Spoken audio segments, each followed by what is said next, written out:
শুভেচ্ছা দর্শক, আমন্ত্রণ জানাচ্ছি চ্যানেল 24 এর নিয়মিত আয়োজন প্ল্যানেটারি হেলথ একাডেমির সুরক্ষায় প্রতিদিন অনুষ্ঠানে পাওয়ার বাই ইউনাইটেড হসপিটাল। দর্শক, আজ চ্যানেল 24 এর 11 বছর পূর্তি।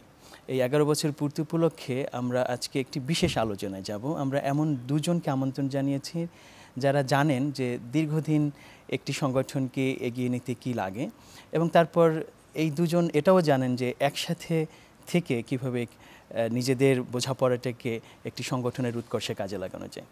এবং তাদের মাধ্যমে আমরা আজকে এই চ্যানেল 24 এর আজকের যে বিশেষ আয়োজন সুরক্ষায় প্রতিদিনে, সেখানে আমরা জানার চেষ্টা করব আমাদের চিকিৎসা গবেষণার দীর্ঘমেয়াদী যে উৎকর্ষ আমরা চাই সেখানে আমরা কিভাবে পৌঁছাবো। আপনাদের সকলকে আমন্ত্রণ জানাচ্ছি আজকে আমাদের বিশেষ আয়োজনে, এবং আমাদের বিশেষ দুজন অতিথির সাথে আপনাদেরকে পরিচয় করিয়ে দিচ্ছি।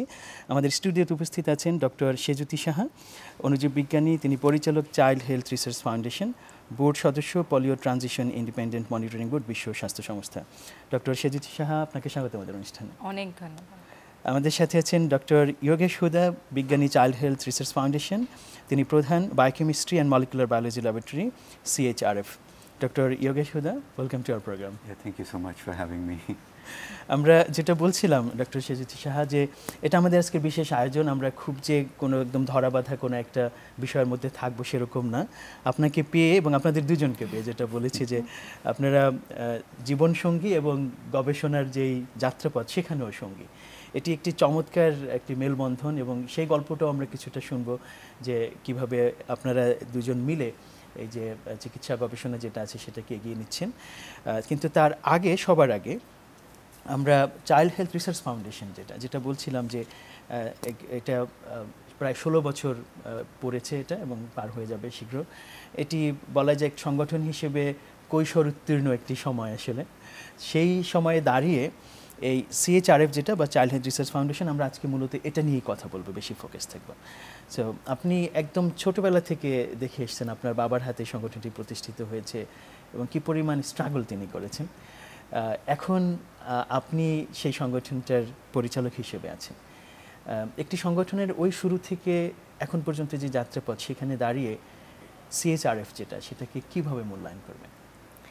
আচ্ছা, অনেক অনেক ধন্যবাদ প্রশ্নটার জন্য। কিন্তু প্রশ্নটা অসম্ভব কঠিন, এবং আমি বলবো প্রশ্নটা খুব ইমোশনাল একটা প্রশ্ন। কারণ আপনি যেটা বললেন, আমার বয়সের অর্ধেক হচ্ছে CHRF এর বয়স, তার উপরে আবার CHRF এর নিয়ে চিন্তা ভাবনা তো বাবা আরও অনেক আগে শুরু করেছেন। আস্তে আস্তে গিয়ে আমরা ফর্মালি CHRF হয়েছি 2007 সালে। তো আমাদের পরিবারে সবসময় একটা হাসি ঠাট্টা হতো যে CHRF হচ্ছে আমার ভাই বা বোন। বাবা আমাকে যেরকম ভালোবাসেন ঠিক একইভাবে ভালোবাসেন হচ্ছে CHRF। এবং আমি দেখতাম যে যখন মাত্র শুরু করেছেন বাবার ল্যাবটা, মাইক্রোবায়োলজি ল্যাবটা যখন শুরু করেছেন ঢাকা শিশু হাসপাতালে, আমি বলবো CHRF এর জন্ম, তখন বাড়ির থেকে একটা চেয়ার বা বাড়িতে মা একটা সুন্দর গাছ আনলে ওটাও চলে যেত বাবার ল্যাবে, যে আমার ল্যাবটা একটু সুন্দর থাকুক। তো আমরা বলতাম যে কনস্ট্যান্ট কম্পিটিশন হচ্ছে। তো বাবাকে আসলে দেখেছি যে কিভাবে একটা ভাঙা একটা টেবিল থেকে, একটা স্টুল থেকে শুরু করে এখন আমাদের একটা প্রতিষ্ঠান আছে, প্রায় 300 মানুষ ওখানে কাজ করছেন, আমার সহকর্মী আছেন 300 জন। তো এটা আসলে বিশাল একটা জার্নি। এটা শুধু বাবার জার্নি না, এটা আমার পুরো পরিবারের জার্নি, মায়ের জার্নি নিয়েও তো অবশ্যই, যেহেতু মা বাবার সাথে ছিলেন। এখন আমার মনে হয় আমাদের কাজটা তো বাবা অনেক সহজ করে দিয়েছেন, কারণ প্রথম যে কঠিন কাজটা, এটাকে প্রতিষ্ঠা করা এবং মানুষের বিশ্বাস অর্জন করা, ওটা কিন্তু বাবা করে দিয়ে গেছেন আমাদের জন্য। এবং যেই ফাউন্ডেশনাল গবেষণাগুলো বাবা করেছেন, যে কি কি জীবাণু দিয়ে শিশুদের নিউমোনিয়া হচ্ছে, মেনিনজাইটিস হচ্ছে, কি কি টিকা বাংলাদেশের জন্য দরকার, সরকারের সাথে কাজ করে কিন্তু বাবা অনেকটা এগিয়ে নিয়ে গেছেন আমাদেরকে। ইনফ্রাস্ট্রাকচারটা বিল্ড করেছেন। এখন আমাদের আলাদা বিল্ডিংয়ে আমরা কাজ করি, আমাদের নিজস্ব জায়গা আছে। আমি বলবো যে আমাদের পথ অনেকটা সোজা এখন। এবং যেটা এখন CHRF এ অনেক তরুণ তরুণীরা কাজ করেন। বাবা না থাকলে আমি বলবো যে বাবা আমাদের অ্যাভারেজ এজটাকে অনেক বাড়িয়ে দিচ্ছে, আর নাহলে কিন্তু আমি আর এখানে যোগেশ বসে আছি, আমরাই বলতে গেলে সবচেয়ে বড়।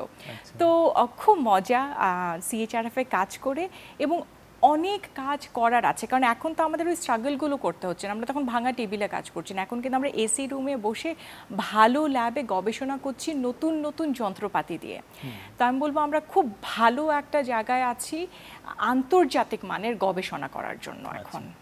ওয়ান্ডারফুল, মানে কি বিস্ময় লাগছিল কথাগুলো শুনতে এবং খুব বিস্ময়ভূত আনন্দ যেটা সেটি বলবো, কারণ এই শুনতে কিন্তু অনেক গর্বও বোধ করছি যে বাংলাদেশ এরকম একটি প্রতিষ্ঠান তৈরি হয়েছে। আজকে আমরা CHRF নিয়ে কথা বলছি, কিন্তু আমাদের সবার মনেই এই উদ্দেশ্যটা যে এরকম প্রতিষ্ঠান আরও গড়ে উঠুক, আরও 10টা 15টা হোক, আরও বেশি হোক, কারণ সেটা আমাদের সবাইকে একসাথে এগিয়ে নিয়ে যাবে। তো আমাদের খুব ভালো লাগছে এবং এটি আজকে যারা অনুষ্ঠান দেখছেন তারাও নিশ্চয়ই খুব উৎসাহিত হবেন যে এই স্ট্রাগল আছে, কষ্ট আছে, কিন্তু লেগে থাকলে সেটা সাকসেসফুল হওয়া যায় এবং এরকম জায়গায় আসা যায়, গর্ব নিয়ে বলা যায়, আনন্দ নিয়ে যে আমরা কিন্তু এখন আন্তর্জাতিক মানের একটা জায়গায় পৌঁছেছি। আমরা আরও শুনবো এই প্রসঙ্গের কথা। যোগেশ, আপনার কাছে আসি যে CHRF এখন you are leading biochemistry and molecular biology lab. But before that, you were in Canada, you were in UK, Cambridge. So you have been in different labs. You have seen top-notch research in different places. So after seeing everything in developed countries, what inspired you to come to CHRF in Bangladesh? But is it okay if I can speak in English? Like Absolutely. Yeah. Okay. Yeah. No. I mean, obviously the primary reason is Shejuti herself. Like, from some time I think I have known that she's going to be in Bangladesh. I think before even she realizes she's going to be in Bangladesh, I was like, okay, this woman is destined to be in Bangladesh and work for Bangladesh. So I think that was pretty clear. And then to a certain degree, I also wanted to be closer to home. I grew up in India, and you know, it's my parents still live in Delhi. And that's a 2-hour flight away. And you know, growing up in South Asia, there are like things you always want to come back to. You know, like right now the mango season is starting and I'm like super excited about mangoes, about lychee. I probably had like 30 lychees yesterday. And you can't get that in UK, and you can't get that in any other places in any other place. So that is definitely special.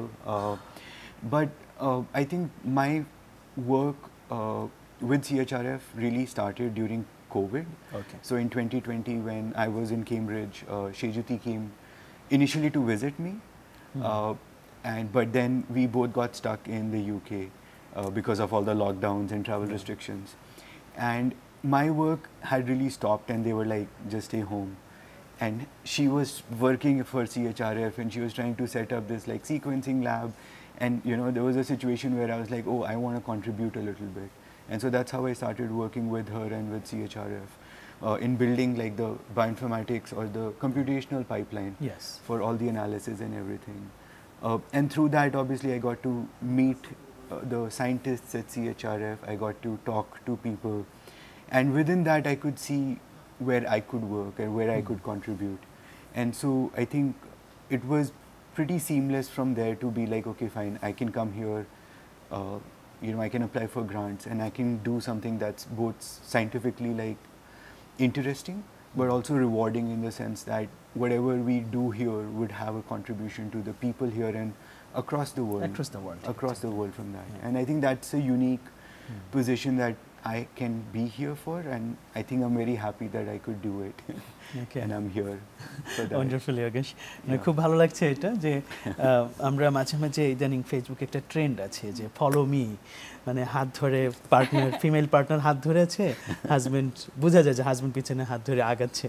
So এখন মনে হচ্ছে যে doctor শেজুতি Saha আপনার হাত ধরে যোগেশ কিন্তু বাংলাদেশ পর্যন্ত চলে এসেছে, এবং in a scientific lab, not just to visit fancy places. So congratulations again. এবং দর্শকরাও নিশ্চয়ই খুব খুশি হবেন যে জেনে যে আপনারা দুজন, যেটা বলছিলাম শুরুতেই, যে জীবনসঙ্গী এবং এখন গবেষণা সঙ্গীও হয়ে গেছেন। সেই বিষয়টা আরও কিছু গল্প আমরা পরের দিকে শুনবো। এখন আরেকটু আলোচনায় আসি যে যেটা যোগেশ বলছিল যে ওই যে লকডাউনের সময়টায় যেই কাজটা আপনারা ইউকে থেকে শুরু করেছিলেন, বাংলাদেশে প্রথম আমাদের কোভিডের যে করোনা ভাইরাসের যে সিকোয়েন্স, সেই সংকটকালে আমরা খুব হাহাকার করছিলাম যে পৃথিবীর এত দেশ এত কিছু করছে, আমাদের একটু জানা দরকার, আমাদের সক্ষমতা কি এতদিন এতটুকু বাড়লো না?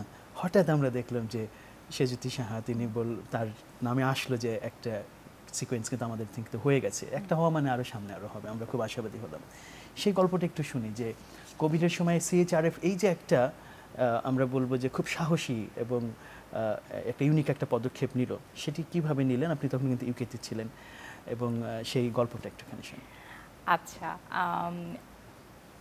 বাইরে থেকে হয়তোবা মনে হচ্ছে এখানে সাহসের অনেক কিছু আছে, আমাদের কিন্তু একেবারেই সেটা মনে হয়নি। আমাদের যেটা মনে হয়েছে যে বাংলাদেশ পুরা গোটা বিশ্বের মতো বাংলাদেশ একটা যুদ্ধের মধ্যে দিয়ে যাচ্ছে, আমরা যোদ্ধা এবং আমাদের যত কিছু আছে সব কিছু নিয়ে লড়তে হবে, ঠিক মুক্তিযুদ্ধে আমরা যেভাবে লড়েছি আমাদের সবার মনে ওটাই ছিল। তো মার্চের 8 তারিখে প্রথম 3টা কেসের কথা আমরা শুনতে পেলাম। আমার ওই দিনটা খুব ভালো মনে আছে, কারণ ওটা ইন্টারন্যাশনাল উইমেন্স ডে, রেডিওতে প্রথম শুনলাম।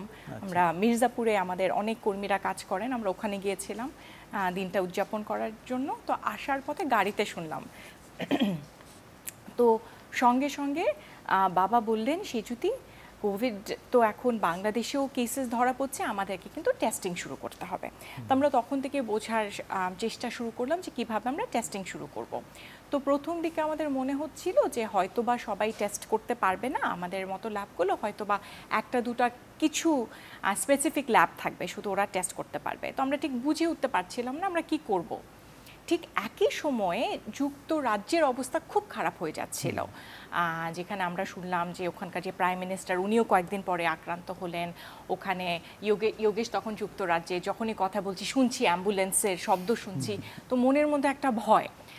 তো এমন সময় আমরা গোটা অর্গানাইজেশন জুড়ে আমরা সিদ্ধান্ত নিলাম আমাদের ডায়াগনস্টিক ল্যাব ছাড়া যে গবেষণাগুলো হচ্ছে, যে মানুষগুলো শুধু গবেষণার জন্য আসছেন, ওনাদেরকে আমরা কদিনের ছুটি দিয়ে দেবো, ওনারা বাসা থেকে কাজ করবেন। যেরকম ডেটা অ্যানালিসিস, পেপার রাইটিং, এগুলো তো আসলে বাড়ি থেকেই করা যায়। তো আমরা বোধহয় মার্চের 16-17 তারিখের দিকে সবাইকে বললাম তোমরা বাড়ি যাও, একদম সবাই সেফ থাকো, স্পেশালি যারা প্রেগনেন্ট ছিলেন বা ইয়াং মাদার্স ছিলেন, ওরা সবাই যেন অবশ্যই বাড়ি থেকে কাজ করে। কিন্তু আমাদের ডায়াগনস্টিক ল্যাবগুলো শুধু খোলা ছিল। এমন সময় যোগেশ নতুন নতুন যুক্তরাজ্যে গিয়েছে, আমার মধ্যে অসম্ভব ভয়, ও একদম একা, ওর কিছু লোকে হাসপাতালে কে নিয়ে যাবে।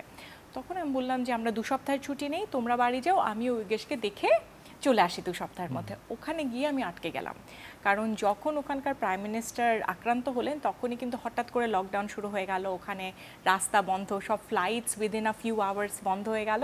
তো আমরা দুজনেই টিকিট কিনেছিলাম ঢাকা আসার জন্য, কিন্তু আমরা শেষ পর্যন্ত অনেক দূরে থাকি, আমরা এয়ারপোর্ট থেকে প্রায় 3-4 ঘন্টা লাগে আসতে, আমরা আসতে পারিনি এয়ারপোর্ট পর্যন্ত, মানে ফ্লাইটটা আর ধরতে পারলাম না, লাস্ট ফ্লাইটটা তখন কি আটকা।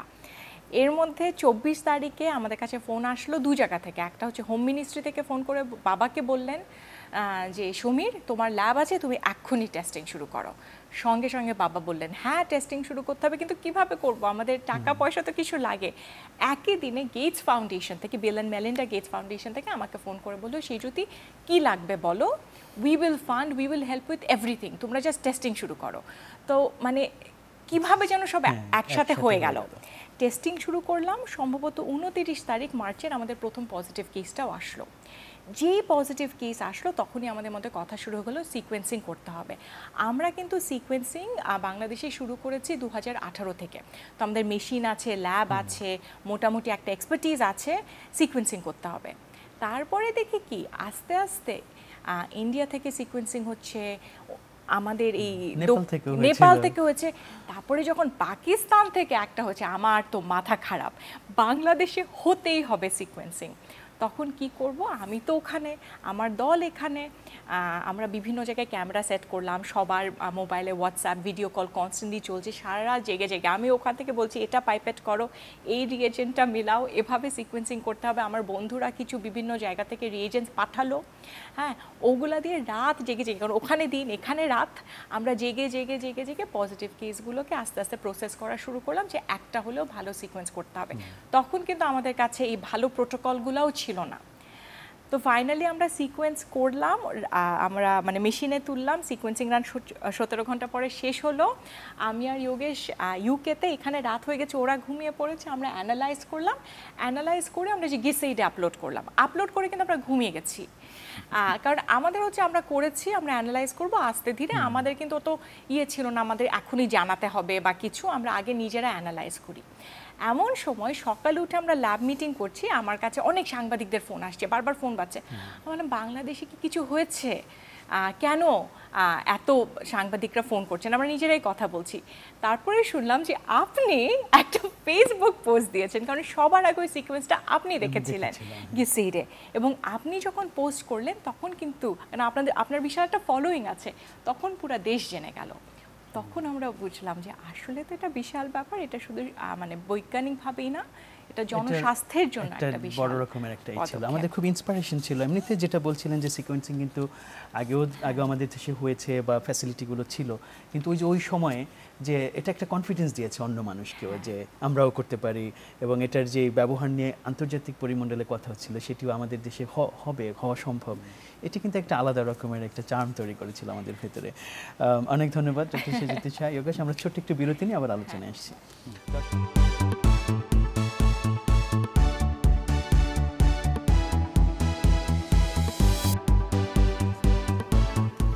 দর্শক, আমরা আবার ফিরে এলাম সুরক্ষায় প্রতিদিনের আজকের আমাদের বিশেষ আয়োজনে। আমরা কথা বলছি চিকিৎসা গবেষণার আমাদের উৎকর্ষ ভাবনা নিয়ে।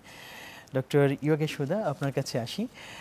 আমরা CHRF, যেটা চাইল্ড হেলথ রিসার্চ ফাউন্ডেশন নিয়ে কথা বলছি, যদি এটি একটি অর্গানাইজেশন আমাদের দেশের, কিন্তু আমরা আসলে এটাকে একটা উদাহরণ হিসেবে দেখছি যে এই সংগঠনটি আমাদেরকে ইন্সপায়ার করুক আরও এরকম সংগঠন তৈরি করার জন্য। আপনি যেটা বলছিলাম শুরুতে আগের প্রশ্নে, যে আপনি যুক্তরাজ্যে কাজ করেছেন, কানাডায় কাজ করেছেন, সেই প্রেক্ষিতে বাংলাদেশে যেই কয়দিন ধরে আপনি গবেষণার সাথে যুক্ত হয়েছেন, সেখানে আমাদের এখানকার কি ইউনিকনেস আপনি দেখেছেন, যেটা আপনাকে বলা যায় ইদার বলছে যে এখানে কাজ করার ভালো অপরচুনিটি আছে, অথবা কোনো কোনো জায়গায় কিছু চ্যালেঞ্জ আছে? কি মনে হচ্ছে আমাদেরকে দেখে? I mean, thanks. Like, that's a great question. I would say that, I mean, challenges are obviously there. I mean, many of the challenges are much more obvious. You know, there is like lack of like resources and funds and like trainings that Bangladesh has. But I think what makes like Bangladesh very unique is first the fact that it's like developing really fast. And it has different characteristics, like, you know, the density of the population is very different over here. And so the kind of diseases and the nature of diseases over here is very different from many other places. And the way they spread and the way they move around is also very unique, particularly to Bangladesh. Also because of the fact that Bangladesh is developing, it still is struggling with diseases of the past. So like, you know, diseases of infectious diseases. So you know, there are outbreaks of typhoid and cholera. And at the same time, there are newer and newer diseases that are happening. There are a lot of like, in recent years, you hear of more cases of like autoimmune diseases or, you know, like different kinds of cancers that weren't very obvious before, but they're coming in because people are living longer. Diabetes and like obesity are becoming an issue over here.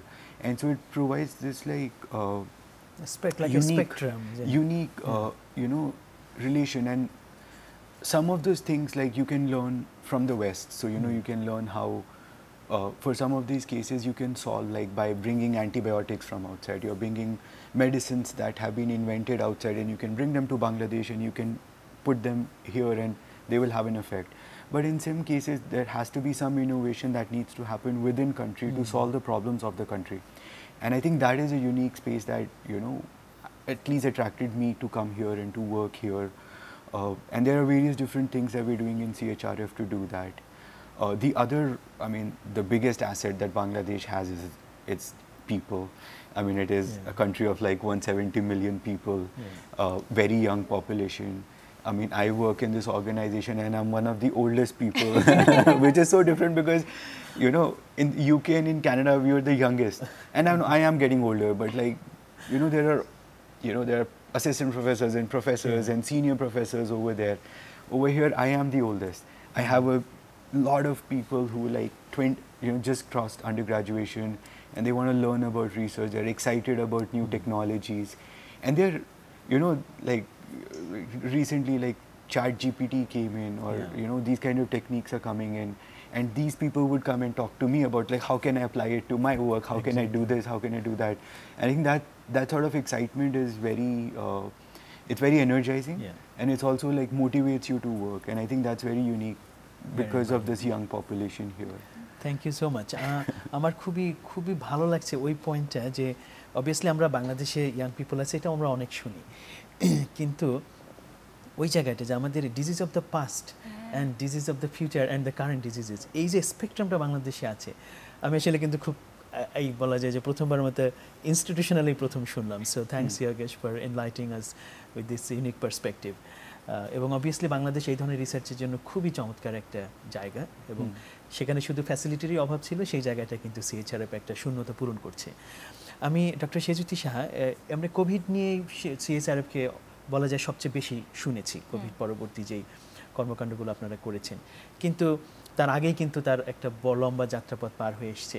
এবং কেন Bill and Melinda Gates Foundation phone করে বলল যে আমাদের যা লাগে দেব, তোমরা এটা নিয়ে কাজ করো, সেটাও নিশ্চয়ই একটা কারণে বলেছে। তার মানে শুধু কোভিড রিলেটেড কাজ না, আপনারা আসলে ব্রড স্পেকট্রামে অনেক কাজ করেন। আমি একটু ওই জায়গাটা শুনতে চাই যে CHRF আসলে কোন কোন জায়গায় কোন কোন এরিয়াতে কাজ করছে। আচ্ছা, তো CHRF এর আমরা যদি বলি প্রত্যেকটা অর্গানাইজেশনের একটা মিশন স্টেটমেন্ট থাকে। তো চাইল্ড হেলথ রিসার্চ ফাউন্ডেশন আমাদের নামই বলে দেয় যে আমাদের জন্ম, এই অর্গানাইজেশনের যখন জন্ম আমরা তখন ঠিক করে ফেলেছিলাম আমরা শিশুদের রোগ নিয়ে কাজ করব।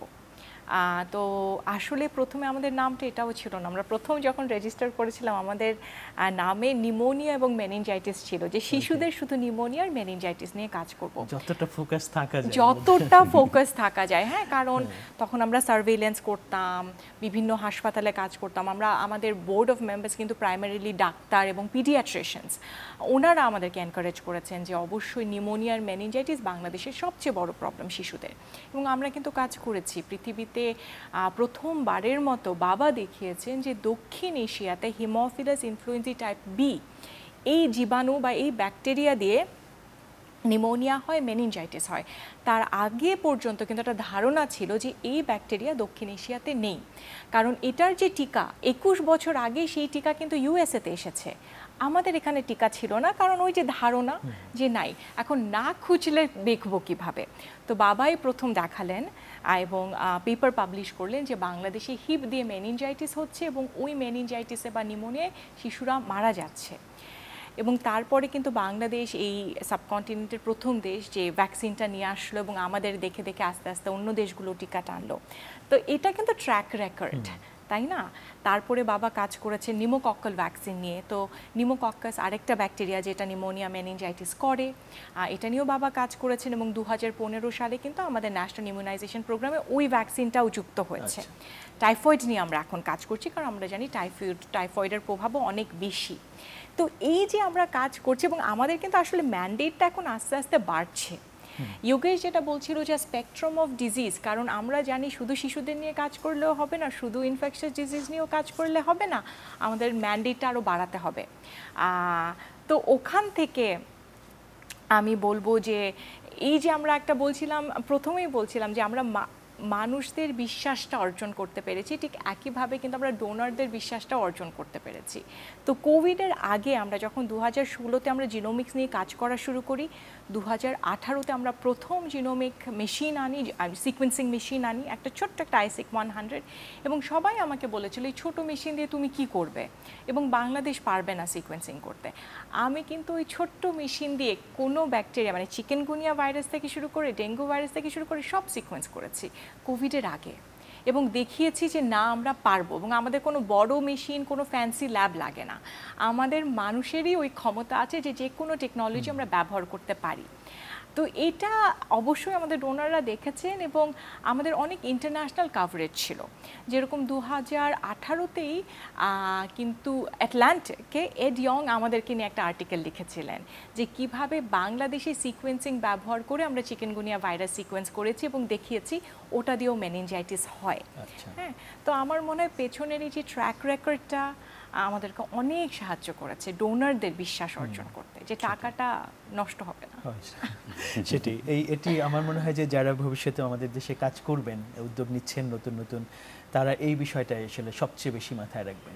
টাকা আসলে পৃথিবীতে আছে, ফান্ডিং আছে, কিন্তু আস্থাটারই আসলে সংকট আছে। সেটি যখন একবার অর্জন করা যায় তখন আস্থা এবং টাকার মিলনটা কিন্তু খুব সাকসেসফুলি হয়। আমরা ছোট্ট আরেকটি বিরতি নিয়ে আলোচনায় আসছি। দর্শক, আমরা সুরক্ষায় প্রতিদিনে আপনাদের সকলকে আমাদের বিরতির পরবর্তী অংশে আমন্ত্রণ জানাচ্ছি। আমরা কথা বলছি বাংলাদেশে চিকিৎসা গবেষণার উৎকর্ষ ভাবনা প্রসঙ্গে।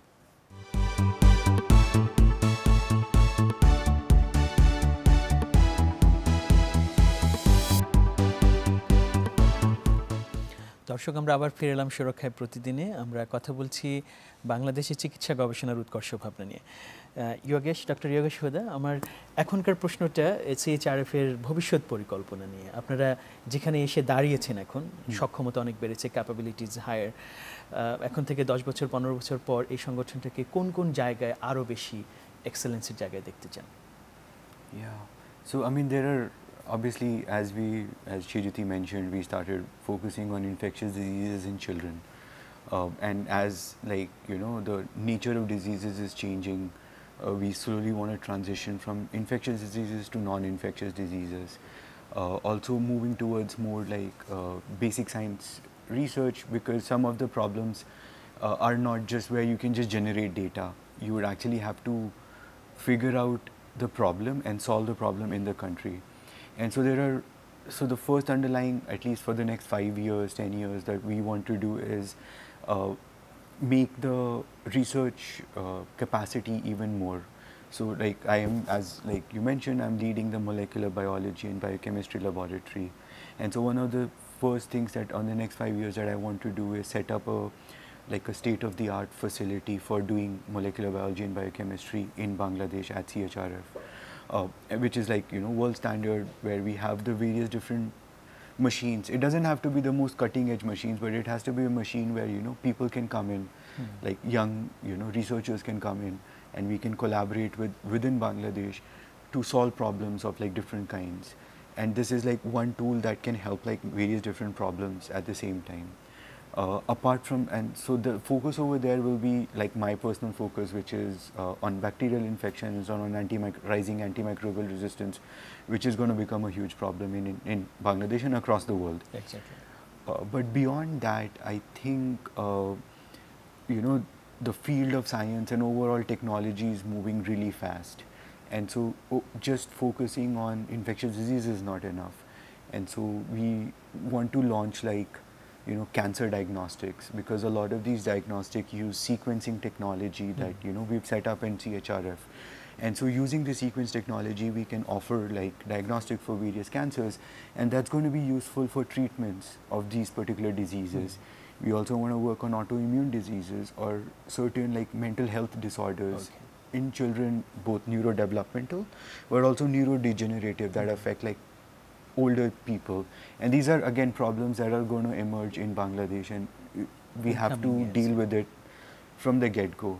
And what's good in this case is the fact that there are a lot of research that has already happened in the West.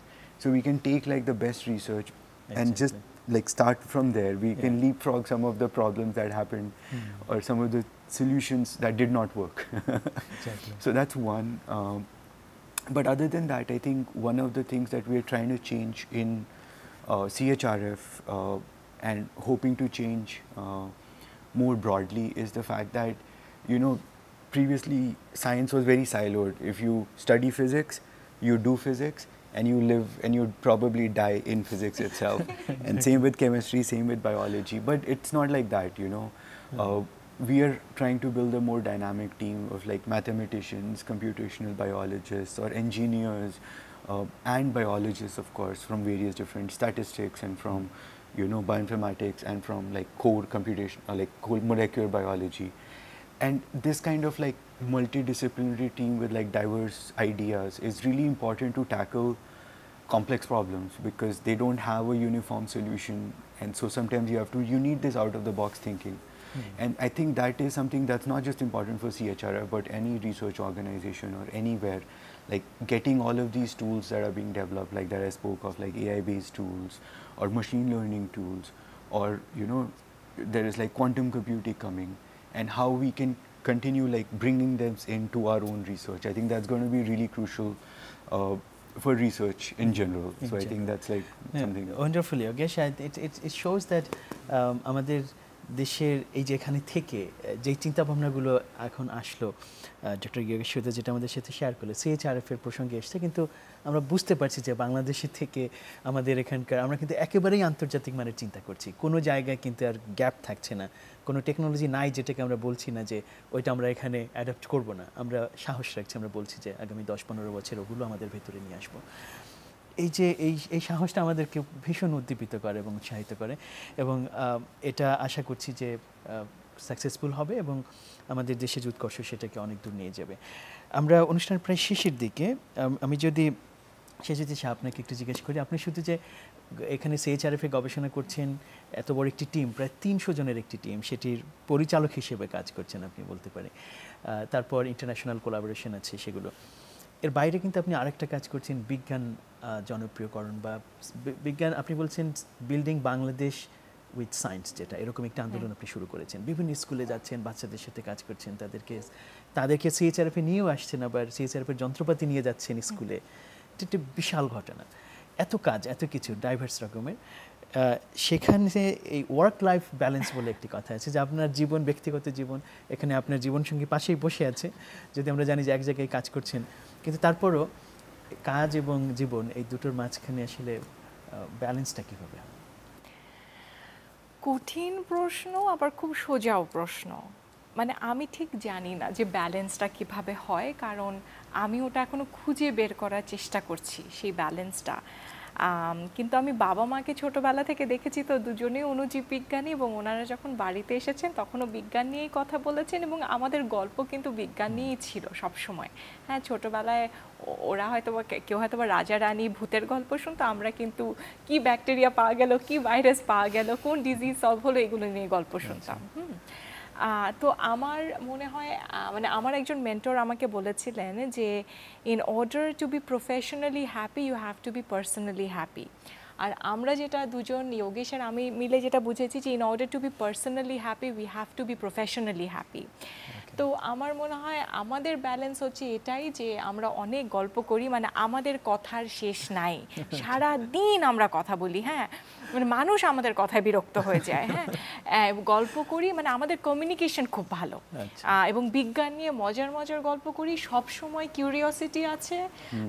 যখন কাজ করতে ইচ্ছা করছে না, গল্প করছি, বা বিজ্ঞান নিয়ে বই পড়ছি, বা ও একটা পেপার পড়ছে আমাকে পাঠাচ্ছে। আমাদের জন্য এটাই ব্যালেন্স, এবং আমাদের একটা অসাধারণ দুজনের পরিবারই অসম্ভব সাপোর্টিভ। ওরা জানে যে আমরা আমাদের জীবনে থাকি, আমাদের দুনিয়াতে থাকি, তো আমি বলবো যে ওরা আমাদেরকে খুব সাপোর্ট করে। আমরা যেটা করতে চাই আমাদেরকে সবাই সাপোর্ট করছে করে নেওয়ার জন্য। So it's not only us, it's the entire support system, পুরো সমাজ আমাদেরকে সাহায্য করছে। আমাদের খুব ভালো লাগছে, এবং অবভিয়াসলি বোঝাই যাচ্ছে সেটা, এখানেও সেই কেমিস্ট্রিটা কিন্তু আমরা দেখতে পাচ্ছি, কথা বলার এবং সাপোর্ট করার একজন আরেকজনকে। এবং আমরা আসলে এই বার্তাটাও দিতে চাই আমাদের এই যারা দর্শক আছেন, অভিভাবক আছেন যারা, অথবা যারা নিজেদের প্রফেশনে আছেন, তারাও কিন্তু এটি নিতে পারেন, যে এই যে কমিউনিকেশনটা, নিজের দুজনের ভেতরে যোগাযোগটা থাকা, শেষ পর্যন্ত আসলে দুজনের কেমিস্ট্রি কিন্তু অনেক প্রভাব ফেলে আপনি প্রফেশনালি কী করছেন সেখানে। এই যে এটি বোধহয় মূল সূত্র ধরে নিতে হবে আমাদের। সুতরাং অভিনন্দন আপনাদের দুজনকে, যে you found that chemistry and that bonding together, এবং সেটি আমাদের এটা আমাদেরকেও অনেকখানি সহযোগিতা করেছে। নইলে CHRF এর মতো এত সফল একটি সংগঠন হয়তো এত দূর নাও আসতে পারতো যদি না আপনাদের এই মেলবন্ধনটা এভাবে সাকসেসফুল না হতো। তো আমরা আজকে অনুষ্ঠানটি শেষ করি। আপনাদের দুজনকে অনেক অনেক ধন্যবাদ জানাচ্ছি। আজকে আমাদের একটি বিশেষ আয়োজন ছিল 11 বছর পূর্তি উপলক্ষে, সেখানে আমাদেরকে সময় দিলেন। কিন্তু আমরা কিন্তু মাঝে মাঝেই চাইবো, আপনাদের অনেক কাজ সম্বন্ধে আমাদের জানার ইচ্ছে আছে, একটা সেক্টর ধরে আমরা একটু জানতে পারি, আমাদের ছেলেমেয়েরা উৎসাহিত হতে পারে, মানুষজন জানতে পারবে, আমাদেরকে সময় দেবেন কিন্তু আরো। অবশ্যই। আচ্ছা, আমরা তাহলে বিদায় নিচ্ছি আজকে আপনাদের কাছ থেকে। Thank you Yogesh. Thank you. দর্শক, শেষ করতে যাচ্ছি আমাদের সুরক্ষায় প্রতিদিনের আজকে যে বিশেষ আয়োজনটি ছিল। আমরা কথা বলছিলাম বাংলাদেশের চিকিৎসা গবেষণার উৎকর্ষ ভাবনা নিয়ে। আমরা কথা বলেছি বাংলাদেশ চাইল্ড হেলথ ফাউন্ডেশন, যেটা CHRF, সেটি প্রসঙ্গে।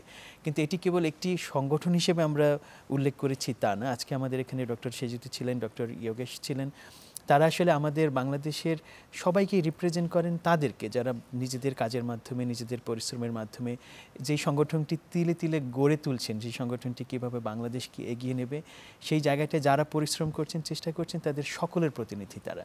এবং যে সংগঠনগুলো উঠতি, যারা চেষ্টা করছে একটু মাথা তুলে দাঁড়াতে, সেই সংগঠনগুলোর প্রতিনিধি হচ্ছে CHRF। আমরা চাই CHRF-এর মতো আরও অনেক সংগঠন বাংলাদেশে সফল হোক এবং তাদের মাধ্যমে আমাদের যে গবেষণা সেটি বিশ্ব মঞ্চে জায়গা করে নিক। সেই আশাবাদ রেখে চ্যানেল 24-এর 11 বছর পূর্তির এই বিশেষ সুরক্ষায় প্রতিদিনের আয়োজন থেকে বিদায় নিচ্ছি। আপনারা সকলে ভালো থাকবেন।